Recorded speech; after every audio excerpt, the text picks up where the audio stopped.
സ്വാമിജീന് വരാതിരിക്കൂ. ചേച്ചി വെറുതെ നെഗറ്റീവായിട്ടൊന്നും ചിന്തിക്കണ്ട. സ്വാമിജി വരും. വഴിയിലെ ട്രാഫിക് ബ്ലോക്കും സിഗ്നലും ഒക്കെ കടന്നു വരണ്ടേ, അതാ ലേറ്റ് ആവുന്നേ.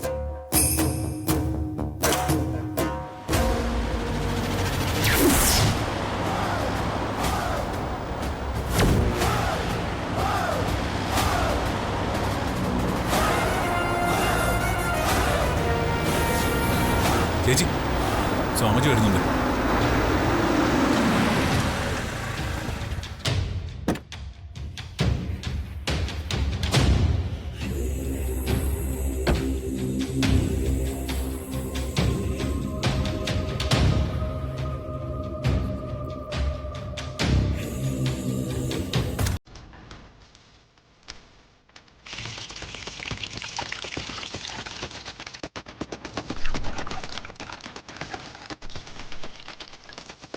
മോളെ, നീ ജാഗ്രതയോടെ ഇരിക്കണം.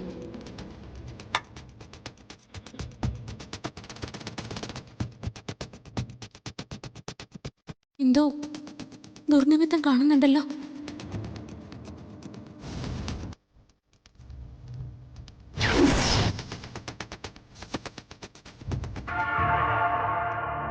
നമസ്കാരം സ്വാമി. നമസ്കാരം. വരണം. രാവിലെ മുതല് ഞങ്ങൾ അങ്ങേ കാത്തിരിക്കുകയായിരുന്നു. ഏതായാലും പറഞ്ഞതുപോലെ കൃത്യസമയത്ത് തന്നെ ഇവിടെ എത്തിച്ചേർന്നല്ലോ. അതിൽ ഞങ്ങൾക്ക് വളരെയധികം സന്തോഷം. മംഗളം ഭവിക്കട്ടെ. വന്നാലും സ്വാമിജി. സ്വാമിജി, ഞങ്ങളുടെ പ്രശ്നങ്ങൾക്കൊക്കെ എത്രയും പെട്ടെന്നൊരു പരിഹാരം ഉണ്ടാക്കി തരണം. ഞാൻ ഇങ്ങോട്ട് കാലെടുത്ത് വെച്ചതല്ലേ ഉള്ളൂ പ്രതാപ. നമുക്ക് പരിഹാരം കാണാം. നമ്മുടെ ആഗമനോദ്ദേശം തന്നെ അതാണല്ലോ. ഞങ്ങൾ ആകെ സമാധാനം തകർന്ന മട്ടില്ല ഇവിടെ കഴിയുന്നത്. പ്രതാപ, നീ സമാധാനമായിട്ടിരിക്ക. സ്വാമിജിക്ക് എല്ലാം അറിയാം. അദ്ദേഹം എല്ലാം കണ്ടറിഞ്ഞ് പരിഹരിച്ചോളൂ. സ്വാമിജി വരണം. പ്രതാപ, വണ്ടിയിൽ രാശിപ്പലകയും കവടിയും ഉണ്ട്. അതിങ്ങോട്ട് എടുത്തോളൂ. ശരി, വരൂ സ്വാമിജി.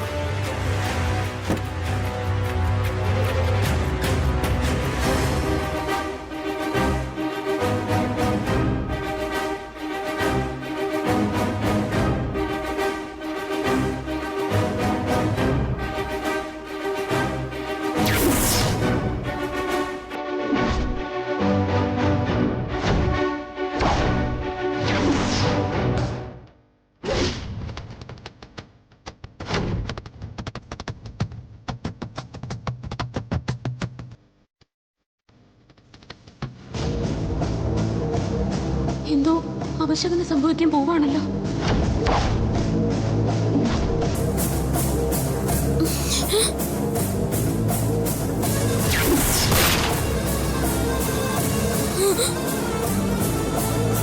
സ്വാമിജി വരൂ.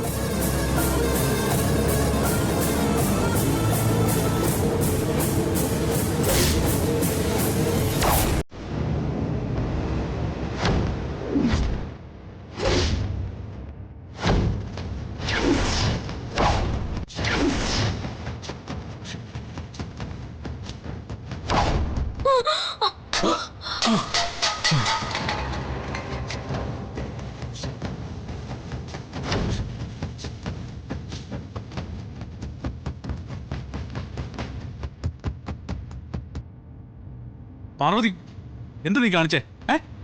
നിനക്കെന്താ കണ്ണു കണ്ടൂടെ? എടി, നീ എന്തിനാ വെപ്രാളം പിടിച്ചിങ്ങോട്ട് ഓടി വന്നത്? നിനക്ക് എന്താണ് ഈ വേണ്ടത്? ഡീ, ചോദിച്ചത് കേട്ടില്ലേ? നിനക്ക് എന്താ വേണ്ടതെന്ന്? ഇദ്ദേഹം ഷഷ്ടിപൂർത്തി ചടങ്ങിന് പൂജ നടത്താൻ വന്ന സ്വാമിജിയല്ലേ?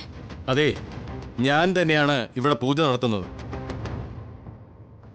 സ്വാമിജി, അങ്ങേക്ക് എന്തോ വലിയ ആപത്ത് സംഭവിക്കാൻ പോവാണ്. നീ എന്താ പറഞ്ഞത്? സ്വാമിജിയോട് മടങ്ങി പോകാൻ നീ കൽപ്പിക്കുന്നോ? ഇദ്ദേഹം ആരാണെന്ന് അറിയാത്തത് കൊണ്ടാ നിന്റെ ഈ ധിക്കാരം. ദയവ് ചെയ്ത് ഞാൻ പറഞ്ഞതിനെ ധിക്കാരമായി ഒന്നും കണക്കാക്കരുത്. ഇദ്ദേഹത്തിന് ആപത്ത് സംഭവിക്കും.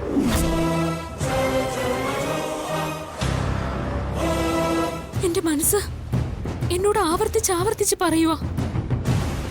പിന്നെ നിന്റെ മനസ്സിൽ തോന്നുന്ന പോലെയല്ലേ ഇവിടെ കാര്യങ്ങൾ നടക്കുന്നത്.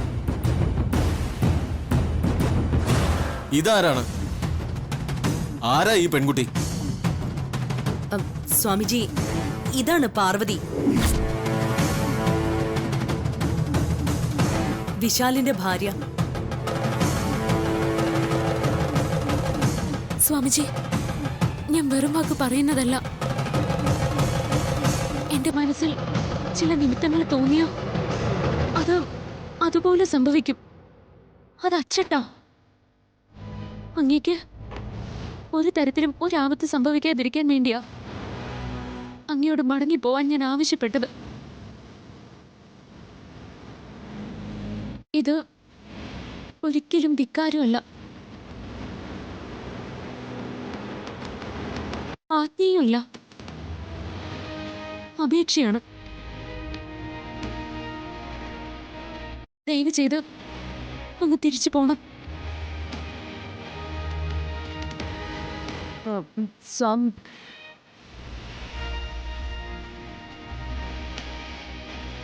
കുട്ടി, നമുക്ക് എല്ലാ കാര്യങ്ങളും മുൻകൂട്ടി അറിയാൻ പറ്റും.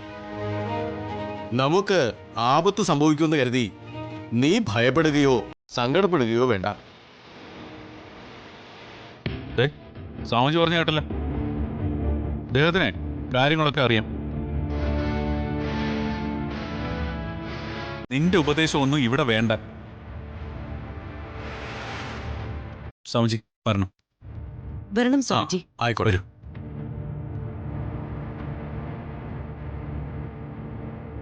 വലിയൊരു ആപത്ത് സംഭവിക്കാൻ പോകുന്ന വിവരം സ്വാമിജി മനസ്സിലാക്കുന്നില്ലല്ലോ.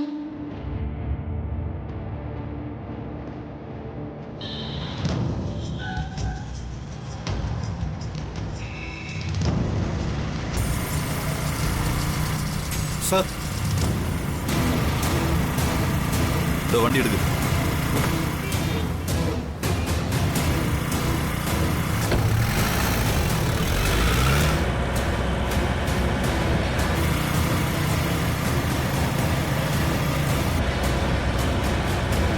ഒന്ന് വേഗം വിടൂ.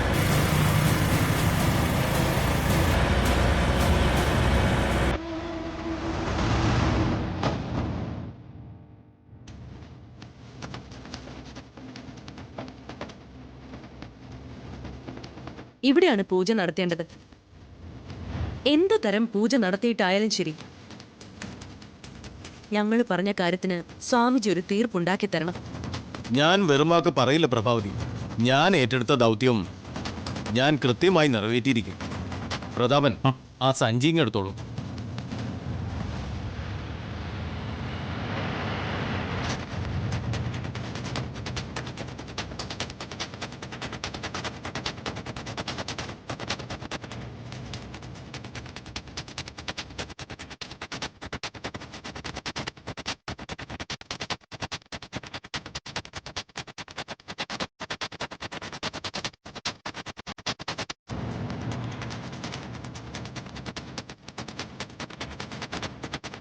ഞാനിപ്പോ തൂകിയ ഭസ്മത്തിൽ പാർവതി വന്നു നിൽക്കണം.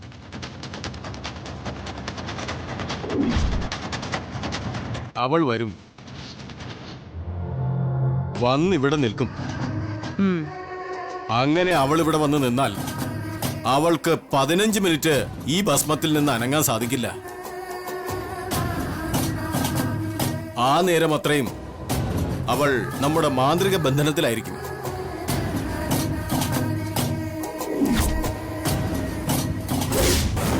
പാർവതി എന്റെ ബന്ധനത്തിലായി കഴിഞ്ഞാൽ അവളെക്കുറിച്ചുള്ള സകല രഹസ്യങ്ങളും എനിക്കറിയാൻ സാധിക്കും.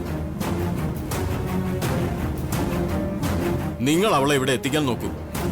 പൂജാ നേരത്ത് അവൾ ഇവിടെ എത്തിയിരിക്കും. പക്ഷേ പറഞ്ഞത് മറക്കണ്ട, പാർവതിയുടെയും ഗായത്രിയുടെയും എല്ലാ രഹസ്യങ്ങളും ഞങ്ങൾക്കറിയണം. ഇവിടെയുള്ള എല്ലാ കുഴപ്പങ്ങളെ പറ്റിയും ഞങ്ങൾക്ക് മനസ്സിലാക്കി തരണം. അത് ഞാൻ ഏറ്റവും പറഞ്ഞില്ലേ. എന്നാ സ്വാമിജി പൂജാ ചടങ്ങ് തുടങ്ങിയാട്ടെ. പ്രതാപ, സ്വാമിജിക്ക് വേണ്ട സഹായങ്ങളെല്ലാം ചെയ്തു കൊടുക്കണം. ഞാനിപ്പോ വരാം.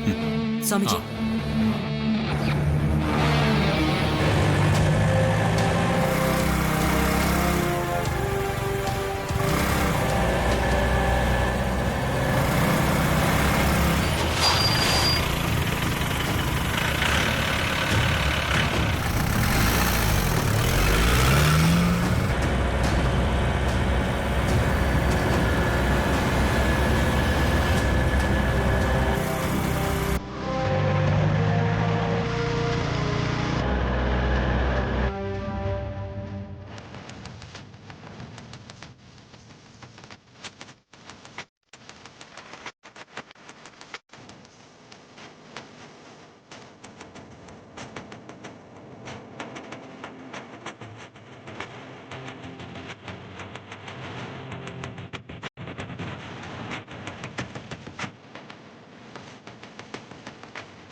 സ്വാമിജി എന്താ ഈ വരക്കുന്നത്?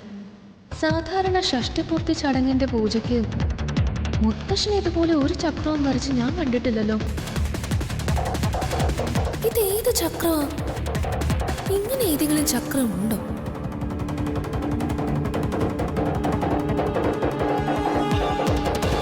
സ്വാമിജി, സ്വാമിജി, ഞാനൊരു സംശയം ചോദിച്ചോട്ടെ?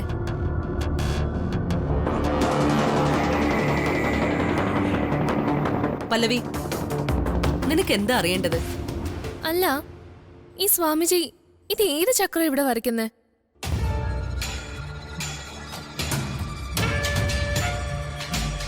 ഇവിടെ നടക്കുന്ന കാര്യങ്ങളൊക്കെ നീ കാണുന്നില്ലേ? പിന്നെന്തിനാ ഇപ്പൊ ഇങ്ങനെ ഒരു ചോദ്യം? ഷഷ്ടിപൂർത്തിക്ക് നടത്തുന്ന പൂജയ്ക്ക് ഇങ്ങനെ ഒരു ചക്രവും വരച്ച് ഞാൻ എവിടെയും കണ്ടിട്ടില്ല. മുത്തശ്ശനോടൊപ്പം ധാരാളം ഷഷ്ടിപൂർത്തി ചടങ്ങുകളില് ഞാനും പങ്കെടുത്തിട്ടുള്ളതാ. ആ ചടങ്ങുകളില് മുത്തശ്ശൻ നടത്തിയ പൂജയ്ക്കൊന്നും ഇങ്ങനൊരു ചക്രം മുത്തശ്ശൻ വരച്ചിട്ടില്ല. അതുകൊണ്ടാ ഞാൻ ചോദിച്ചത് ഇത് എന്ത് ചക്രമാണെന്ന്. പല്ലവി, നീ എന്താ സ്വാമിജിയെ ചോദ്യം ചെയ്യുകയാണോ? ഇദ്ദേഹം ആരാണെന്ന് അറിഞ്ഞിട്ടാണോ നീ ഇങ്ങനെയൊക്കെ സംസാരിക്കുന്നത്? അയ്യോ, ഞാൻ സ്വാമിജിയെ ചോദ്യം ചെയ്തതൊന്നും അല്ല. എന്റെ ഒരു സംശയം ഞാൻ ചോദിച്ചെന്നേ ഉള്ളൂ. ദേ, അധികം സംശയമൊന്നും നീ ചോദിക്കണ്ട. ഇദ്ദേഹത്തിന്റെ മുന്നിൽ നേർക്ക് നേർ നിൽക്കാനുള്ള വളർച്ചയും പക്വതയൊന്നും നിനക്കായിട്ടില്ല. അതുകൊണ്ട് നീ ആ പൂക്കൾ ഇവിടെ വെച്ചിട്ട് സ്വാമിജിയെ ശല്യപ്പെടുത്താതെ ഇവിടുന്ന് പോയേ. പോ.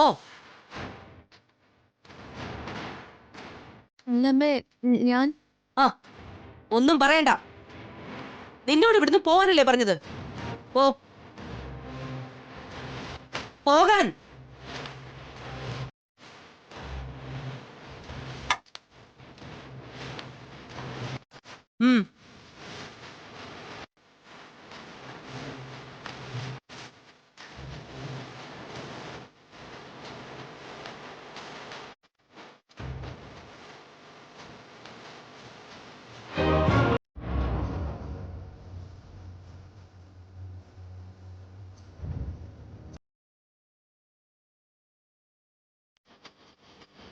കുട്ടിക്കാലം മുതൽക്കേ പൂജയും കർമ്മങ്ങളും കളങ്ങളും ചാർത്തുകളും കണ്ട് വളർന്നവളാ ഞാൻ.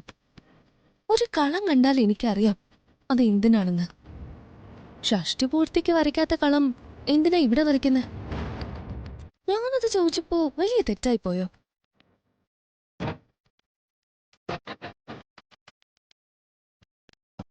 പല്ലവി, എന്താടോ മുഖം കടന്നിലോത്തിയ പോലെ ഉണ്ടല്ലോ, എന്തു പറ്റി?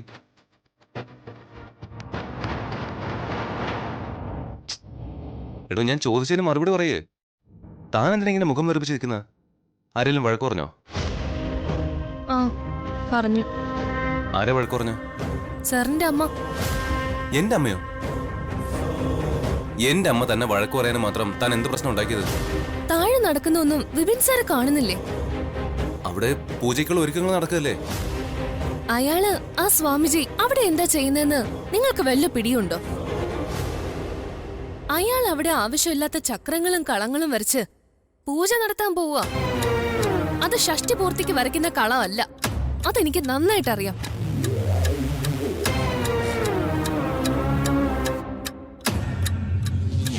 അതുകൊണ്ട് ആ കളം എന്തിനാ വരയ്ക്കുന്നതെന്ന് ഞാൻ സ്വാമിയോട് ചോദിച്ചു. അത് സാറിന്റെ അമ്മയ്ക്ക് ഇഷ്ടമായില്ല. നീ എന്തിനാ ആവശ്യമില്ലാത്ത കാര്യങ്ങളിൽ ഇടപെടുന്നെന്ന് പറഞ്ഞ് എന്നെ കുറെ വഴക്ക് പറഞ്ഞു. ശരി ശരി, നീ സമാധാനിക്ക്. തെറ്റ് കണ്ട് അത് ചൂണ്ടിക്കാണിക്കാൻ പാടില്ലേ?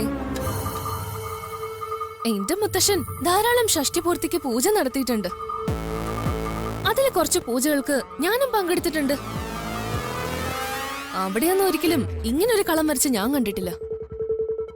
ഇത് ചിലപ്പോ വേറെന്തെങ്കിലും ആചാരവിധി പ്രകാരം വരയ്ക്കുന്ന കളമാണെങ്കിലോ? ഒന്നുമല്ല.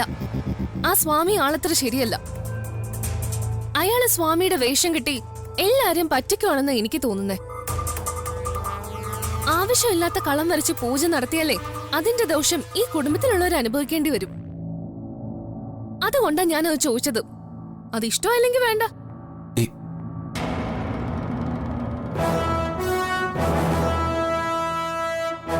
ഇനി ആ സ്വാമി വ്യാജനായിരിക്കോ?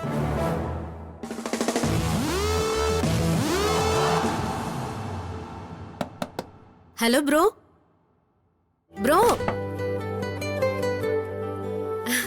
എന്താ ഗാർഗി?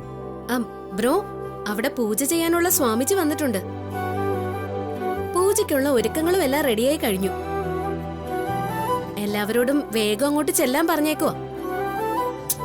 ബ്രോ വന്നേ, നമുക്ക് അങ്ങോട്ട് പോവാം. ഗാർഗി, നീ എല്ലാരെയും വിളിച്ച് അങ്ങോട്ട് വയ്ക്കും. ഞാൻ അച്ഛനെയും കൂട്ടിക്കൊണ്ട് വന്നേക്കാം. അല്ല, അച്ഛനെ ഞാൻ റെഡിയാക്കി ഇരുത്തിയിട്ടുണ്ട്.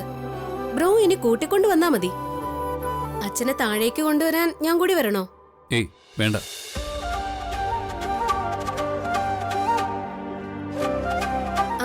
എടാ, നിനക്ക് മാത്രം അവനെ താഴോട്ട് പിടിച്ചുകൊണ്ടുവരാൻ പറ്റുമോ? ഇവളും കൂടെ വരട്ടെ. ആ, ഞാൻ മാത്രം മതി അച്ഛമ്മേ.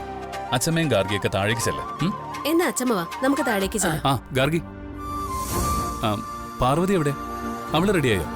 അവള് കുറച്ചു മുമ്പ് ഹാളിൽ അലങ്കാരങ്ങൾ നടത്തുന്നത് ഞാൻ കണ്ടു. പക്ഷെ ഇപ്പൊ അവിടെയും കാണുന്നില്ല. ഒരു പക്ഷേ അവള് റെഡിയാവുന്നുണ്ടാവും. പാവം, രാവിലെ മുതല് അടുക്കളയിൽ തന്നെ ആയിരുന്നല്ലോ. ഇപ്പോഴായിരിക്കും അവക്കൊന്ന് റെഡിയാവാൻ സമയം കിട്ടിയത്. ശരി, എന്നാ അവള് റെഡിയായിട്ട് വരട്ടെ. അല്ല, അമ്മയ്ക്ക് ഇരിക്കാനുള്ള ഇരിപ്പിടം അവിടെ ഒരുക്കിയിട്ടുണ്ടോ? ആ, ഉം. അമ്മ നിശ്ചയമായിട്ടും ഇന്നത്തെ ചടങ്ങിന് വരുമെന്നല്ലേ പാർവതി പറയുന്നത്? അവള് ഇപ്പോഴും അക്കാര്യത്തില് കോൺഫിഡന്റാ. അമ്മ വരുമെന്ന് തന്നെയാ പാർവതി പറയുന്നത്. അതുകൊണ്ട് അവള് പറഞ്ഞതനുസരിച്ച് അമ്മയ്ക്കിരിക്കാനുള്ള ഇരിപ്പിടം അച്ഛന്റെ തൊട്ടടുത്തായിട്ട് തന്നെ ഒരുക്കിയിട്ടുണ്ട്. നന്നായി. ഇത്തവണയെങ്കിലും അമ്മ വന്നാ മതിയായിരുന്നു. കഴിഞ്ഞ പ്രാവശ്യം ഉണ്ടായതുപോലെ അമ്മയുടെ വരവിന് യാതൊരു തടസ്സവും ഉണ്ടാവരുത്. ഇത്തവണ എനിക്കെന്റെ അമ്മയെ കാണണം. ഈ പ്രാവശ്യം യാതൊരു തടസ്സവും കൂടാതെ ഗായത്രി വരുമെന്ന് തന്നെ നമുക്ക് പ്രതീക്ഷിക്കാം. നീ നല്ല ശുഭാപ്തി വിശ്വാസത്തോടെ അച്ഛനെയും കൂട്ടി താഴോട്ട് വാ. ശരി അച്ഛമ്മ, എന്നാ നിങ്ങൾ ചെല്ല. ഉം.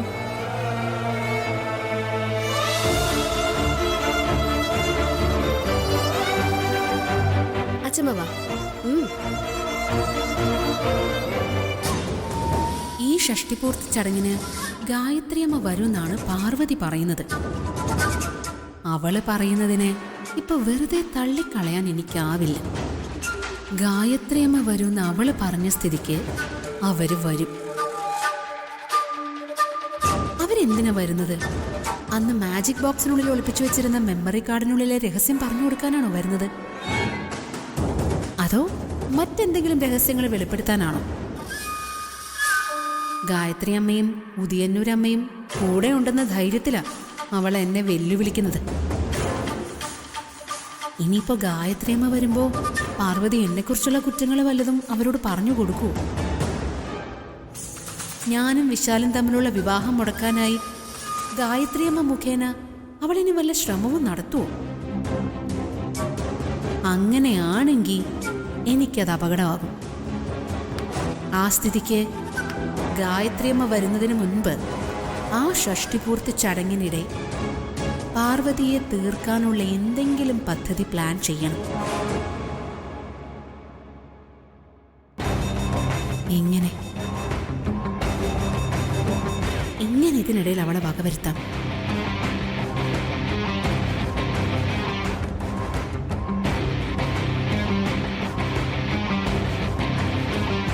ഇവളെന്തായി ചിന്തിച്ചു നിൽക്കുന്നത്? ഏയ് ജാസ്മിൻ,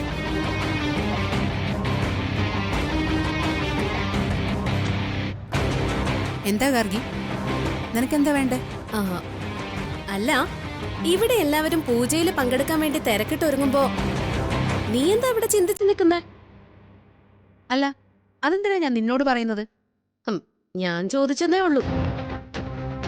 അല്ല, നീ ചിന്തിക്കുന്നത് എന്താണെന്ന് എനിക്ക് ഊഹിക്കാം. ഞാൻ എന്ത് ചിന്തിച്ചു എന്നാ?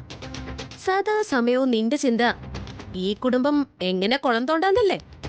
ദേ ഗാർഗി, വെറുതെ അനാവശ്യം പറയരുത്. ഞാൻ പറഞ്ഞതിൽ എന്താ തെറ്റ്? നീ എന്തിനാ വലിഞ്ഞു കയറി വന്ന് ഇവിടെ ഇങ്ങനെ താമസിക്കുന്നേ? ഞാൻ വലിഞ്ഞേറി വന്നതൊന്നുമല്ല. എന്റെ വിശാലിന്റെ വിവാഹം നടത്തിത്തരാന്ന് പറഞ്ഞ് എന്നെ ഇങ്ങോട്ട് ക്ഷണിച്ചു വരുത്തിയതാ. കഷ്ടം. ജാസ്മിനെ, ഇനി ആ വിവാഹം നടക്കുമെന്ന് നിനക്ക് തോന്നുന്നുണ്ടോ? ആ വിവാഹം നടക്കും, നീ നോക്കിക്കും. പിന്നെ ബ്രോ പാർവതി ഉപേക്ഷിച്ച് നിന്നെ കല്യാണം കഴിക്കാൻ പോവല്ലേ? അതൊരിക്കലും നടക്കില്ല ജാസ്മിൻ. എടി, അത് നീയാണോ നിശ്ചയിക്കുന്നേ? ഞാനെന്തിനു തീരുമാനിക്കണം? ബ്രോ ഒരിക്കലും പാർവതിയെ ഉപേക്ഷിക്കില്ല. പാർവതി ഒരിക്കലും ബ്രോയെ ഉപേക്ഷിക്കില്ല. അപ്പൊ പിന്നെ നിന്റെ വിവാഹം എങ്ങനെ നടക്കാനാ?